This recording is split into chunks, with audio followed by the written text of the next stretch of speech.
निवडणुकांच्या तोंडावर पैसे वाटून लाडक्या बहिणींना फसवलं जातंय. लाडक्या बहिणींनी जागृत राहावं असं आवाहन राज ठाकरे यांनी झी 24 तासच्या टू द पॉइंट कार्यक्रमात केलंय. विकास केला म्हणता मग पैसे वाटण्याची वेळ काय येते असा सवालही राज ठाकरेंनी सत्ताधाऱ्यांना केला. लाडकी बहीण योजनेमध्ये काय 1500 रुपये देतात. आता मला कळलं की 13 तारखेला 2 महिन्याचे देणार आहेत. म्हणजे निवडणुकीच्या तोंडावरती तुम्ही ह्या अशा प्रकारचे पैसे वाटणार. म्हणजे अनऑफिशियल वाटतातच आहेत. आता राज्य सरकार ऑफिशियल पण वाटणार. बाहेरच्या बाजूला जी पसरलेली महागाई आहे त्या महागाईमध्ये ह्यांचे पैसे किती दिवस टिकणार आहेत. दिलेल्या रकमेच्या 50 पट जास्ती पैसे काढतायत महागाईतनं.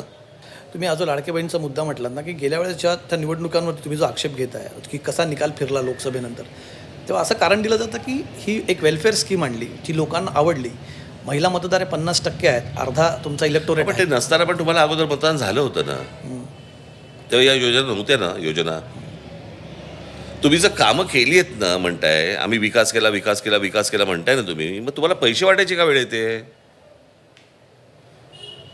लोक विकास बघतील तुमचा आणि करतील मतदान. तेव्हा जसं लाडक्या बहिणीमुळे निकालात फरक पडला, जर तुम्ही म्हणतात की आता नवीन हफ्ता दिला जाईल, त्याच्यात नाही तसंच काहीतरी होईल. मग माझं असं म्हणणे जागृत राहावं. जनतेने या गोष्टींबद्दल जागृत राहावं. खरं तर माझ्या माता भगिनींनी याच्या बाबतीत जागृत राहावं की हे तुम्हाला फसवतायत.